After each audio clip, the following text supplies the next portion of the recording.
If you want to develop self-discipline, it is helpful to remember the wise words of Marcus Aurelius, the illustrious emperor of Rome, in the period 160–180 after Christ, honored as the last of the 5 good emperors. Marcus Aurelius not only led a vast empire, but also took the time to leave his legacy through autobiographical works known as meditations. In this remarkable work, the Roman statesman offers insightful concepts for developing self-discipline. I will now focus on the 10 most important principles drawn from these works. If you're new here, consider signing up so you don't miss out on all the valuable content we have in store for you. 1. Find your purpose. Marcus Aurelius believed that each of us has a proposition for which we were created. It is our duty to fulfill that purpose, for that is what motivates us to get out of bed each morning. If you have a clear understanding of your goals and how your tasks align with them, you are more likely to complete them. The greatest source of self-discipline is to have a reason for completing a task. If you don't know what to do, just start. If you want to be a writer, write every day. If you want to be an artist, paint and create every day. You don't need more research, motivation, or advice. Just start practicing something that interests you and is encountered every day, as it's the foundation of purpose that will give you the inner desire, plus drive and motivation to achieve your goals. Self-discipline is about finding a compelling reason to do something and committing to that task or activity until the end. The search for purpose is an intimate and meaningful journey that permeates every person's existence.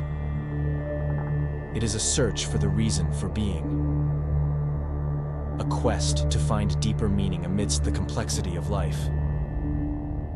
Throughout our days, we are faced with questions that resound in our minds.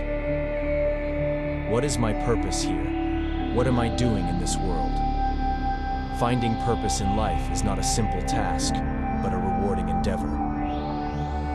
Purpose can be something great, like dedicating yourself to a cause that transcends itself, or it can be rooted in small, everyday gestures that nourish the heart. Each person is unique, and so each person's purpose is unique and personalized. For some, purpose may be discovered early on as a flame that burns within them. For others, it may be an ongoing endeavor that requires reflection, self-discovery, and patience. Life is full of challenges, and it is these challenges that we often find our true purpose is the one that shows up in the face of adversity and encourages us to grow. The purpose of discovery doesn't necessarily mean following a linear and unchanging trajectory.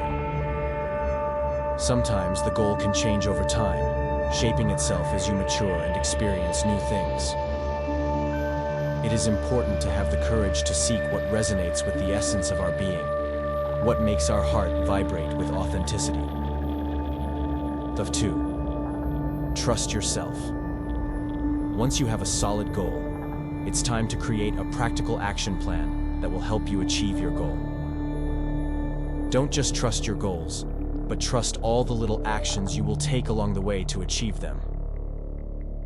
You must be fully committed to doing whatever it takes to get the job done, regardless of the problems that arise. Self-discipline is the ability to take action, to do what you need to do regardless of your physical, mental, or emotional state. Everything you want in your life, everything you want to have and do, depends on your ability to take the actions necessary to achieve your goals, whether you like it or not. Start by creating an effective action plan with a deadline for achieving your goal. The plan should also be based on small milestones that break down your goal into manageable ones. These milestones ensure that you are working to achieve your desired outcome in small steps and time blocks.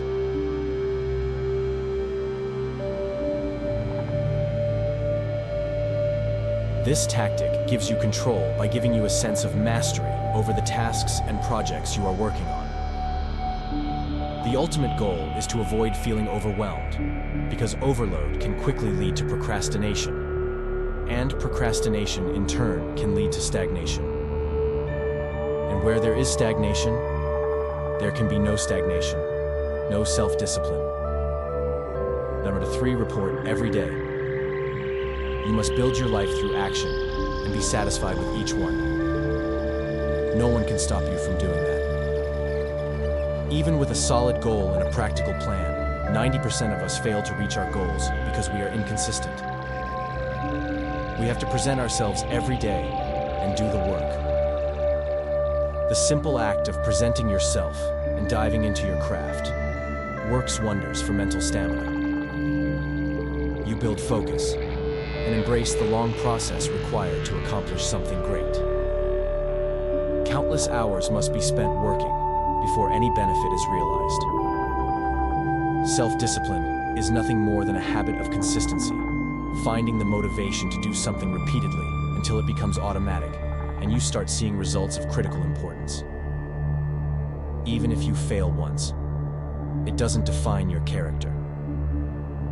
Your ability to move forward is what will make you a disciplined and strong person. A bad day doesn't have to become a bad week, and a bad week doesn't have to become a bad year. Once you wake up, remember that a new day is a new life and move forward by opening your eyes and focusing on what's in front of you, life itself. The 4, practicing voluntary diversity. By submitting to voluntary adversity. Marcus Aurelius is not suggesting that we seek suffering alone, but rather that we embrace obstacles and difficulties as opportunities for growth. He believes that by consciously facing unpleasant situations, we can become stronger and wiser. According to Marcus Aurelius, we should discipline ourselves with small things, and from there move on to things of greater value. If you have a headache, practice not swearing. If you have an earache, don't complain. I'm not saying you can't complain, just don't do it intensely. Voluntary diversity is one way to develop self-discipline.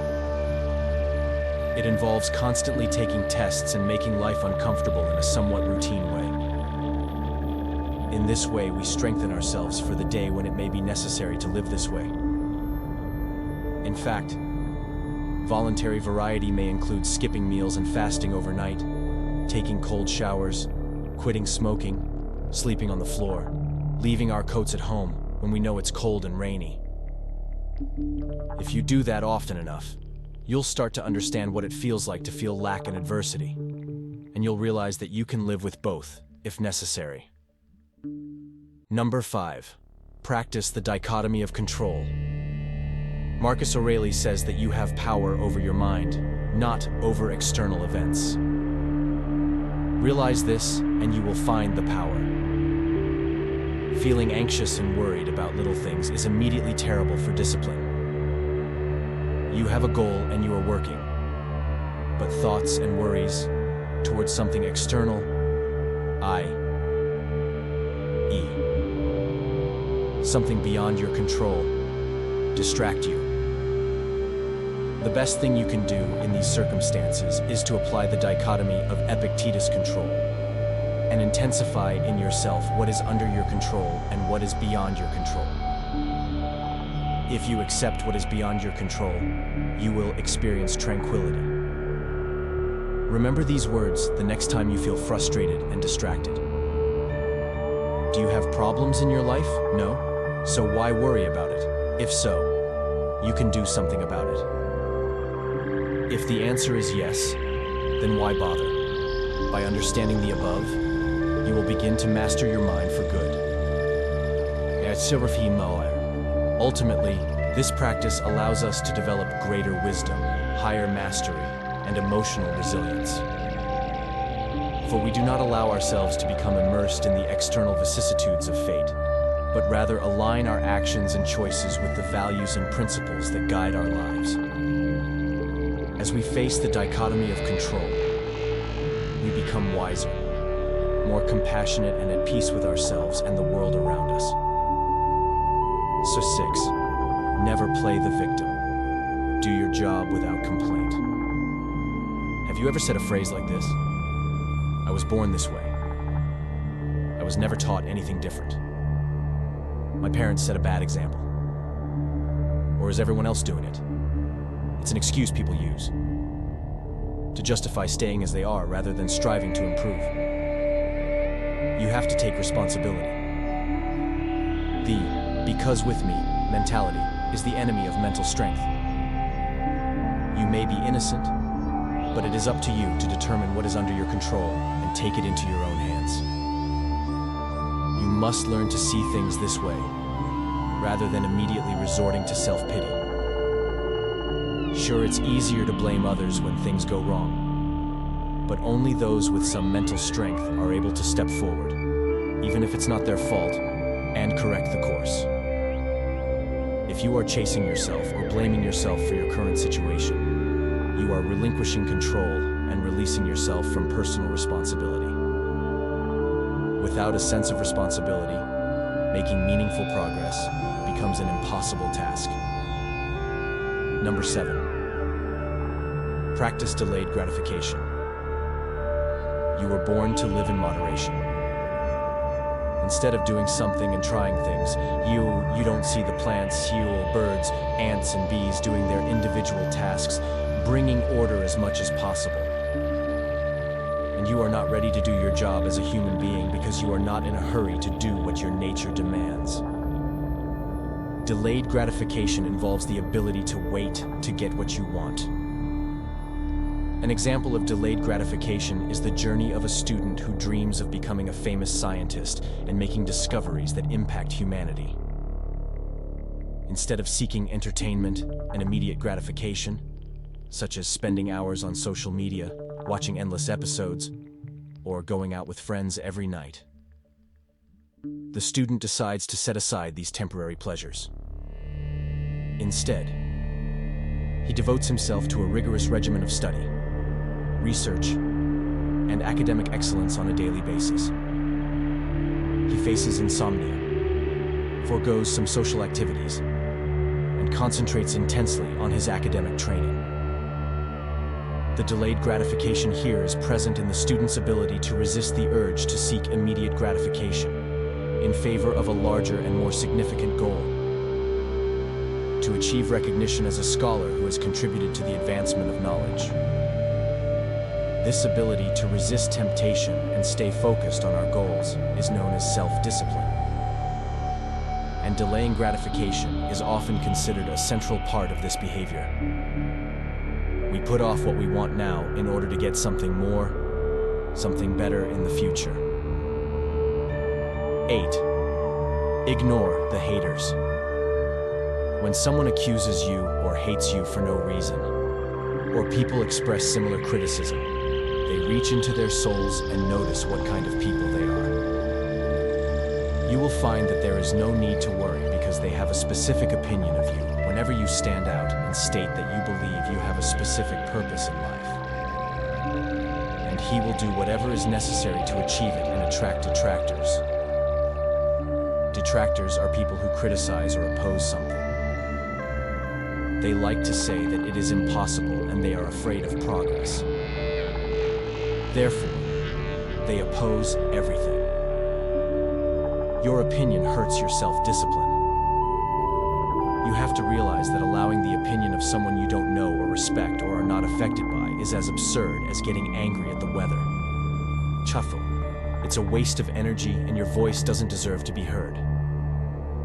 Don't give your peace of mind to strangers. For them to violate your will, actively seek honest feedback from those you respect. But if someone has a criminal record for bullying, ignore. Number 9. Find wise people to emulate. According to Marcus Aurelius, simply associating with people of good character is enough to model his or her life after theirs. Whether it is the choice of someone living or someone from the past, it is time to look for external answers to strengthen self-discipline. Specifically, the following will identify models. Your role models can be friends, family, co-workers, or anyone who has already achieved the goal you are striving for. Ask yourself who is doing this now, who has successfully achieved this goal, who has successfully mastered this habit, who has successfully implemented this change, who has the necessary self-discipline in this area. What can you learn from this person who can help you in their own way? Take the time to ask these people how they discipline themselves. Ask how they accomplished the specific actions that led them to get the results they wanted. Then use their experiences to help discipline yourself in your own personal journey. 10. Live by our principles. Marcus Aurelius emphasizes the importance of living according to our values and ethical principles. For him, authenticity is the foundation of a fulfilling and meaningful existence. When we live in harmony with our ideals, we find a deeper sense of purpose and fulfillment. This lesson makes us reflect on what our core values are and how we can apply them to our daily activities. This lesson makes us reflect on what our core values are and how we can apply them to our daily activities. It means making decisions that align with what we truly believe even when it takes effort and challenge, or going against the tide to live by principles. It means acting holistically even when no one is watching us, and being true to ourselves regardless of external pressures. It means having the courage to stand up for our beliefs without being influenced by the opinions of others or seeking approval. To apply this lesson, we must first reflect on what our values and personal ethics are, what qualities and virtues we believe are necessary for a fulfilling life. These are, for example, honesty, compassion, fairness, perseverance, or empathy. Once we identify these principles, we have to live them on a daily basis. This may involve making difficult decisions, refusing to engage in harmful behaviors, or making choices that align with our deepest values. But living in accordance with our principles also requires dedication and humility. We are human beings prone to failure and mistakes. But as we strive to live in harmony with our values, we become more resilient and learn from our experiences. Living according to our principles can be challenging, as it is not always the easiest or most convenient way.